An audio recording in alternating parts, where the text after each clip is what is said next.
रहिए, प्रसन्न रहिए और आप सभी के घर और परिवार में ढेर सारे गिफ्ट का बौछार हो, धन की वर्षा हो। तो हैप्पी क्रिसमस सभी दर्शकों के लिए। तो चलिए आज बात कर लेते हैं लखनऊ, उत्तर प्रदेश। यहाँ उत्तर प्रदेश में चुनाव होने वाला है 2027 में, लेकिन चुनावी सरगर्मियां अभी से जो है कि बढ़ चढ़कर बोल रही हैं। तो वहीं पर आज एक कार्यक्रम रखा बीजेपी ने लखनऊ में। लखनऊ जो है कि स्थलों की एक धरती बन चुकी है, जहाँ पर बड़े बड़े महापुरुषों की मूर्तियां लग रही हैं। जब मायावती की सरकार थी तो उन्होंने काशीराम जी की मूर्तियां लगाई, खुद अपनी मूर्तियां लगाई, बड़े बड़े नेताओं की मूर्तियां, एक बड़ा सा पार्क बनवाया। उसी तर्ज पर आज बीजेपी ने जो है कि प्रेरणा स्थल का जो है कि एक उद्घाटन किया, एक बड़ा सा पार्क बनवाया। वहां पर तीन बड़े बीजेपी के नेताओं के, तीन बड़े नेताओं की मूर्तियों को लगाया गया। जी हाँ, ये मूर्तियां 65 फीट लंबी है, 65 फीट ऊंची हैं और इनकी कीमत लगभग 250 करोड़ रुपए। आखिर 250 करोड़ रुपए बर्बाद क्यों किए जा रहे हैं? ये 250 करोड़ रुपए गरीब जनता में बांट दिए जाते तो कितना अच्छा रहता। आप लोग कमेंट करके जरूर बताएं, मूर्तियां लगवाना सही है या फिर 250 करोड़ रुपए जनता में बांटना सही होता है। तो इस मौके पर लगाई गई मूर्तियां आज जो है कि अटल बिहारी वाजपेयी जी की 121वीं जयंती है, 101वीं जयंती है।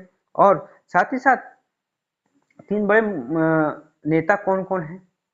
ये तीनों बड़े ब्राह्मण समाज से आते हैं, यानी कि ब्राह्मण यानी कि पंडित समाज से आते हैं तीनों बड़े नेता। पहले हो गए श्यामा प्रसाद मुखर्जी जी, दूसरे हो गए पंडित दीनदयाल उपाध्याय जी, और तीसरे हो गए अटल बिहारी वाजपेयी जी, जिनकी आज 101वीं जयंती है।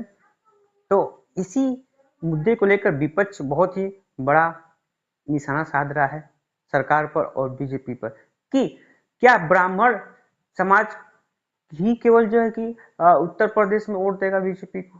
क्योंकि ब्राह्मण समाज पहले कांग्रेस को वोट देता था, अब जो है कि बीजेपी को, यानी पिछले लोकसभा चुनाव में कांग्रेस बीजेपी को लगभग 70 से 80% जो कि ब्राह्मण समाज के वोट में देते हैं।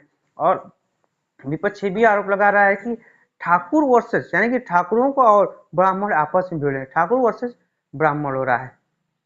क्योंकि अभी 23 दिसंबर को जो कि कुशीनगर में एक पीएन पाठक जी हैं, उनके घर जितने भी बीजेपी के ठाकुर नेता हैं, ठाकुर एमएलए हैं, 23 से 25 से 30 एमएलए सबको बुलाया गया था, वहां पर मीटिंग हुई थी। और वो उन्होंने कहा कि हमारी जो है कि बीजेपी सरकार सुनी नहीं जा रही है। इस पर उन्होंने चर्चा की और बड़े बड़े गंभीर आरोप भी लगाए।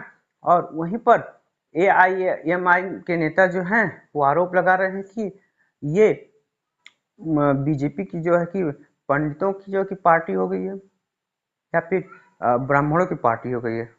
यानी कि जातीय समीकरण को जोड़ते हुए सभी विपक्षी पार्टी जो है कि